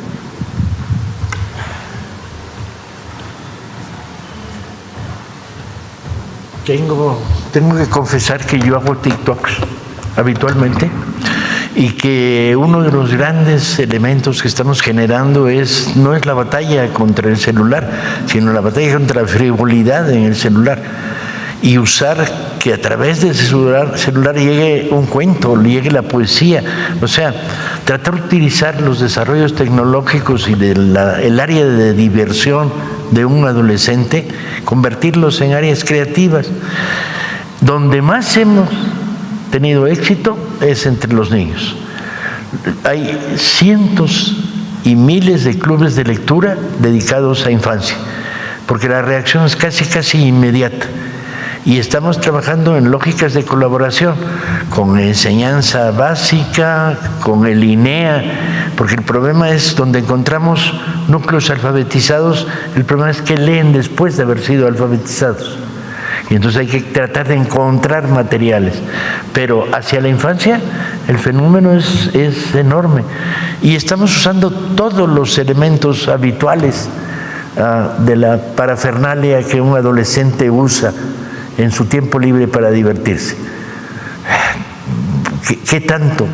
Porque esa es la gran batalla, es cómo utiliza el tiempo libre y cómo lo utiliza de maneras muy banales y muy blandengues y ausentes de profundidad y superficiales. Y entonces dar el salto a través de la curiosidad para que se acerque a la literatura o a la lectura te permite hacer retorno.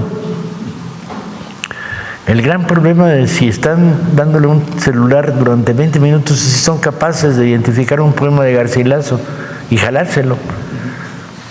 O simplemente están informando que acaban de cruzar una calle y en la esquina.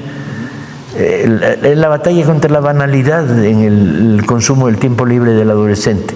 Y ahí la batalla es volver a llevar de una manera provocadora el mensaje. Leer es muy divertido. Leer no es aburrido, leer no es terrible, leer no es castigo, leer no es examen. Es un universo diferente. Leer es apasionante, leer es divertido, leer es revolucionario, leer es transformador.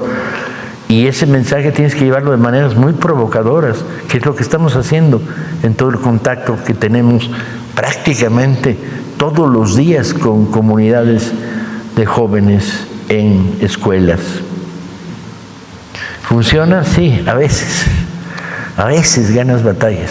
A veces estás trabajando para un sector que tiene cara de palo, le entra por este lado y le sale por este y no le queda nada en medio. Incluso hay una técnica en el adolescente para generar cara de palo, que es así. Y impedir un fenómeno de comunicación, bloquearse ante esto, bloquearse. Y tienes que tener mucho cuidado, porque si desarrollas proyectos autoritarios, fracasaste. Si llegas con un mensaje de tienes que leer, tienes que... No, un adolescente lo peor que le puedes decir es tienes que, sale corriendo por la misma puerta. Tienes que llegar con métodos muy provocadores, y hemos usado todo, desde llegar a una normal para decir los que han leído a Neruda ligan más, y se hace un silencio en la sala y de repente se oyen unos y al final escuchas una voz que dice ¿qué dijo de Neruda? ¿Qué Neruda? Tienes que traer la provocación en el mundo adolescente para lograr curiosidad y reacción. Es bien complicado, pero yo diría que hemos avanzado muchísimo, muchísimo. ¿Cuántos muchísimo? Vaya usted a saber. Perdón por lo ecléctico, pero... Gracias, Paco. En segundo tema, doctora, ayer hubo la comparecencia de Omar García Harfuch en el Senado de la República.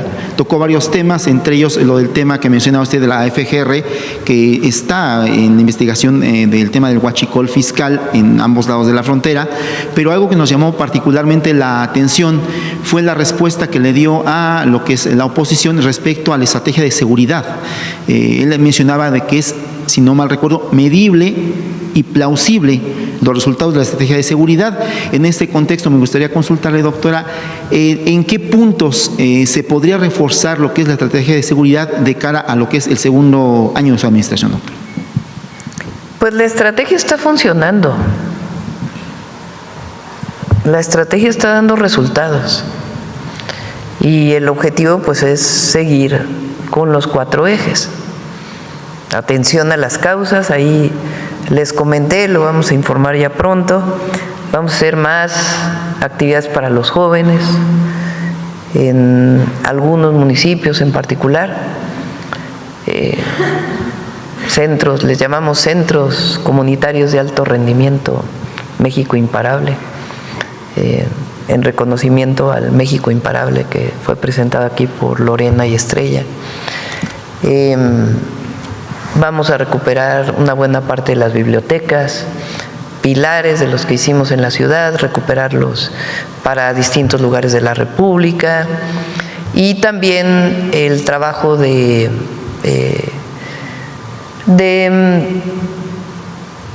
salud mental para jóvenes. Es un programa integral que, además de lo que está haciendo la Secretaría de Gobernación y la Subsecretaría de Prevención del Delito, que van a las comunidades, trabajamos casa por casa, que ha sido muy importante, pues va a fortalecer la orientación hacia la cultura y el deporte para muchos jóvenes que lamentablemente piensan que entrar a un grupo delictivo pues es una posibilidad de vida, cuando en realidad, como lo hemos dicho, pues es una visión de muerte, en realidad, porque eso es lo que les espera. Entonces, la atención a las causas se va a fortalecer con este programa para jóvenes y además lo que ya se hizo viral, que es una preparatoria cerca de la casa. Estamos con Mario recientemente y con Tania, que es la subsecretaria de Educación Media Superior. El próximo año vamos a construir todavía más preparatorias en el esquema de bachillerato nacional que hemos desarrollado. Ya lo van a venir a presentar. Entonces, atención a las causas. Segundo, la Guardia Nacional. Vamos a seguir fortaleciendo y consolidando la Guardia. Tercero, inteligencia y investigación, que es lo que nos ha ayudado también mucho el Sistema Nacional de Inteligencia e Investigación, que como lo he dicho, se trata de fortalecer las carpetas de investigación para las detenciones o la judicialización de presuntos generadores de violencia y también la coordinación. Entonces, esos 4 ejes han dado resultados y vamos a seguir con esos ejes de trabajo, la atención permanente en el Gabinete de Seguridad.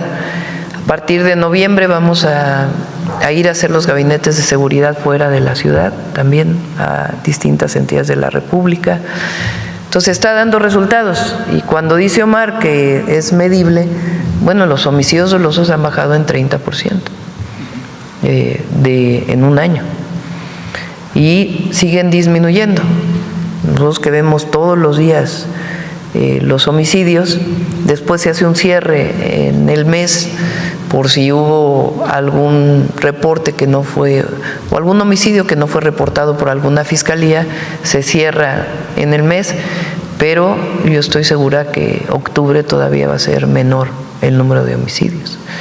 Entonces vamos avanzando y atendiendo a la población. Entonces está dando resultados. No tiene nada que ver nuestra estrategia con la guerra contra el narco de Calderón. Ahora que quieren esta nueva, supuestamente el relanzamiento del PRIAN, porque son el PRIAN, aunque digan que no son el PRIAN. La guerra contra el narco no había judicialización de nada, todo eran ejecuciones extrajudiciales. Eso fue la guerra. La guerra quiere decir permiso para matar. Y eso fue lo que impulsó Calderón y eso es lo que nos llevó a años y años y años de incremento en la violencia y fortalecimiento de los grupos delictivos. Entonces, la visión del humanismo mexicano es completamente distinta. Es la atención a las causas y al mismo tiempo el cumplimiento de la ley, la cero impunidad. Y nos está dando resultados y va a dar todavía más resultados. Ya para no colgarnos mucho, 2 temas que le quiero consultar, doctora, no preguntar, consultar. Que nos comente de la gira de este fin de semana, va a ser aquí en el centro del país, pero mucha gente tiene expectativas sobre un tema. El tren México-Toluca, el tren insurgente, que ya funcione. Hay mucha gente que viene de Toluca, de Sinacantepec, de toda esa parte de Lerma, que hace hasta 2 horas en lo que es en el tráfico en esa parte. Finalmente, ¿se tendrá fecha después del recorrido que haga el fin de semana para que este tren funcione? A eso vamos no es el sábado o el domingo, ¿verdad? El sábado vamos a Hidalgo. Hoy salimos para seguir atendiendo y revisando la emergencia. Vamos a Veracruz, mañana vamos a Hidalgo, el sábado vamos a Chalco.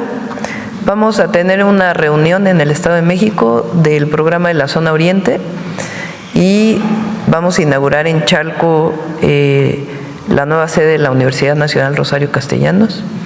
Recuerden que en los 10 municipios me comprometí a una preparatoria más y una universidad. Entonces vamos a inaugurar la de Chalco en el Estado de México y el domingo vamos en efecto al recorrido de Santa Fe a Observatorio del tren El Insurgente. Y ahí la idea es que se inaugure en diciembre. Sin embargo, nos van a dar toda la información de las pruebas que se tienen que hacer. Ya la obra civil ya está terminada y están en obra algunos finales de la obra electromecánica y luego hay muchos detalles en los trenes que tienen que ver con señalización, con puesta en marcha de los sistemas de control Entonces, esa parte que tiene que garantizar la seguridad del uso del tren están todavía en la realización de pruebas. Entonces, ya el domingo nos van a decir cuándo terminan las pruebas, pero sí, en efecto, la obra civil está terminada y hay algunos detalles en la estación y el recorrido pues ya lo vamos a hacer de Santa Fe a Observatorio. Y ya finalmente, doctora, usted cuando estaba como jefa de gobierno le consultaba mucho el tema sísmico. Usted impulsó la creación de la red ECOS, que ha funcionado muy bien en la cuestión de coordinación entre lo que es el Servicio Sismológico Nacional, el CIRES, todas las instancias que coordinan lo que es el tema de la alerta sísmica. Antier hablaba del tema de la alerta climática, que se va a buscar impulsar a través de esta plataforma que es, bueno, se le conoce como Cell Broadcast, usted la de conocer en el tema del inglés.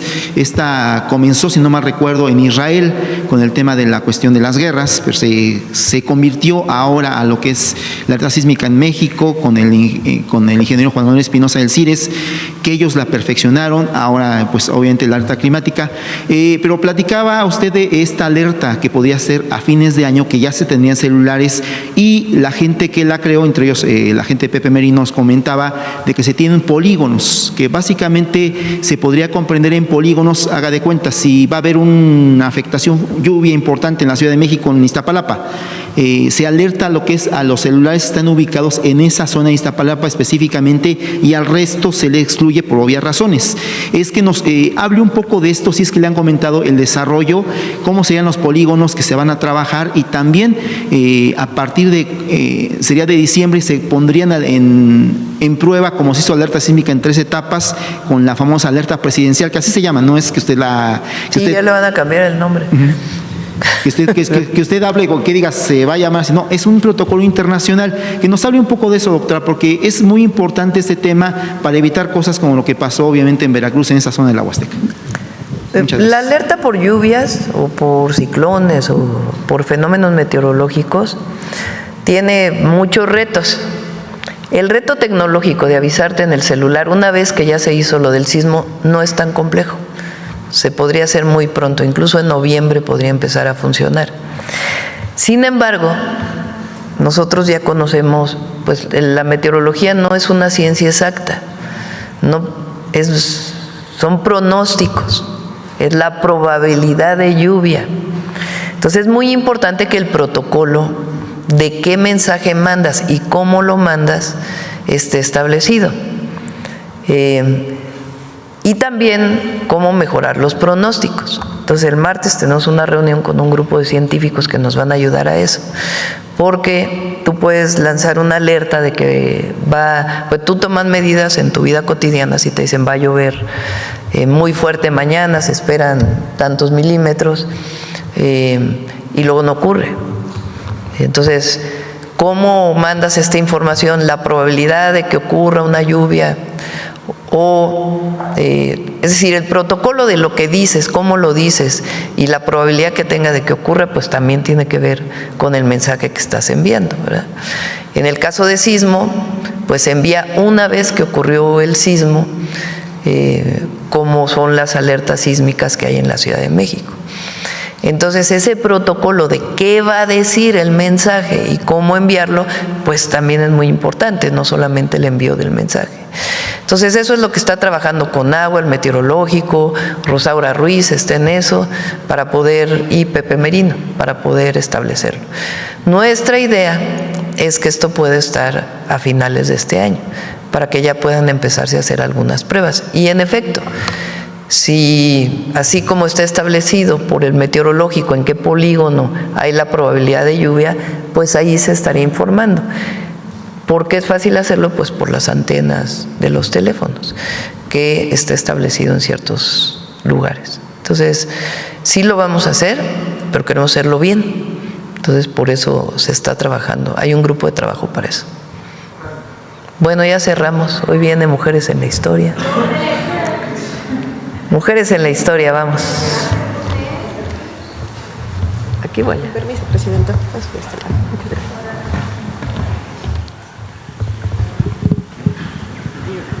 Hay una foto. Tenemos la foto. Muchas gracias. Muy buenos días a todas y a todos.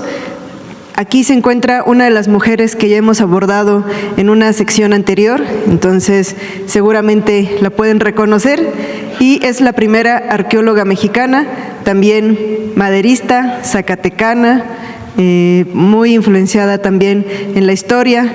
Hizo un libro sobre cómo estaba creciendo el fascismo. ¿Recuerdan de quién hablamos? Zacatecana, de las primeras arqueólogas mexicanas, fue maderista, trató de recuperar el cuerpo de Madero ante Victoriano Huerta, profesora muy importante, arqueóloga, historiadora. Hablamos de... hacer la tarea. Vamos a hacer... Después de... Eulalia Guzmán. En esta foto tenemos a Eulalia Guzmán y quiero recuperar un fragmento de un texto de Eulalia. Dice: los europeos no habían comprendido el mundo al que llegaron. Cito: no pudieron o no quisieron penetrar con simpatía el íntimo pensar y sentir del hombre, objeto de su conquista, ni menos comprender el sentido de su cultura, en su totalidad y en sus variados aspectos. Interpretaron lo que veían y oían conforme a su propia mentalidad y acomodándolo todo a las propias formas de su cultura y juzgándolo todo a la luz de sus propios ilimitados conceptos, con una tendencia a subestimar cualquier manifestación de cultura y del individuo mismo. Pero hubo un artista, una mujer, que no subestimó y trató de comprender la cosmovisión indígena. Ella fue Rina Lazo. Y queremos dedicar la sección de hoy porque hoy es un natalicio, 23 de octubre. Conozcámosla. Rina Melamé Lazo Guasem fue una pintora y grabadora guatemalteca que formó parte del muralismo mexicano. Nació el 30 de octubre de 1923 en la ciudad de Guatemala y llegó a México en 1946 con una beca para estudiar en la Escuela Nacional de Pintura, Escultura y Grabado, La Esmeralda. Cuando aún no cumplía 6 meses de estancia en México, Diego Rivera la invitó a colaborar en el mural Sueño de una tarde dominical en la Alameda Central. Rina Lazo comenzó así su trabajo artístico, preparando pigmentos, transfiriendo bocetos, pintando la naturaleza, la vestimenta de los personajes y otros elementos que requerían mucha habilidad.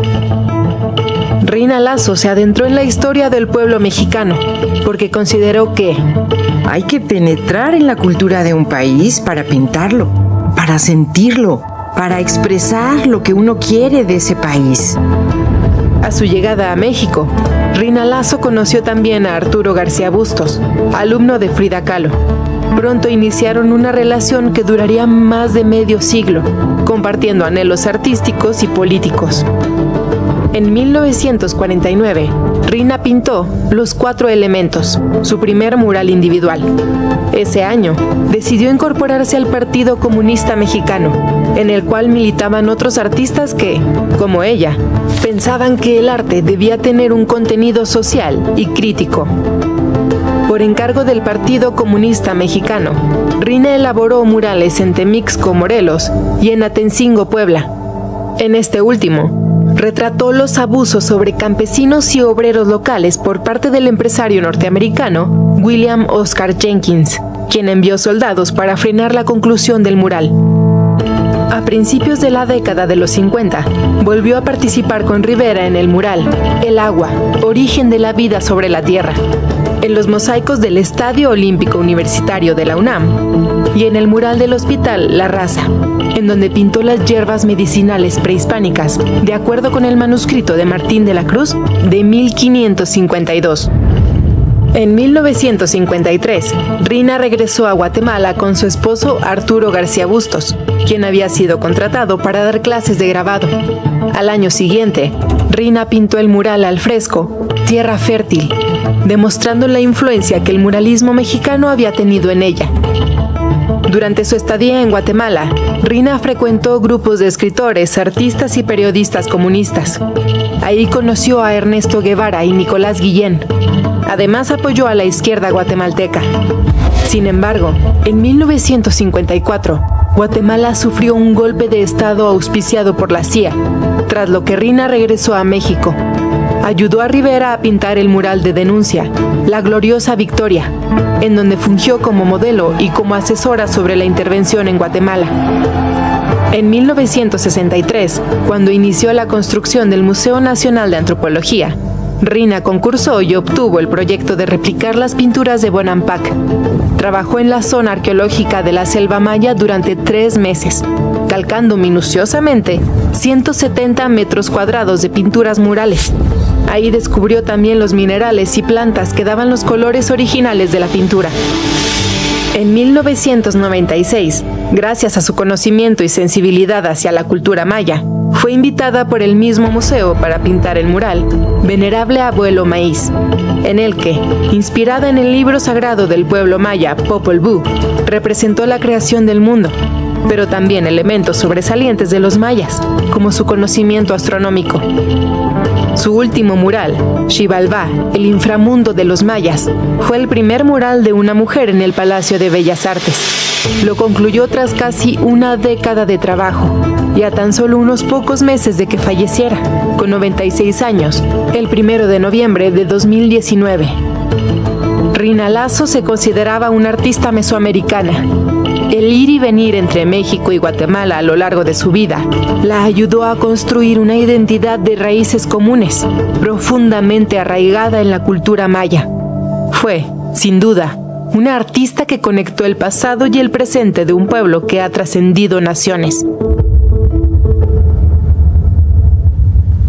Qué gran trabajo de diseño, son imágenes impresionantes, siempre a cargo de SPR. Y finalmente, recuerden que en la Sala Mujeres en la Historia contamos con una obra de Rina Lazo, así es que en su visita a Palacio Nacional también visiten la sala porque va a haber una imagen y un cuadro de Rina Lazo. Muchas gracias. Gracias, buen día.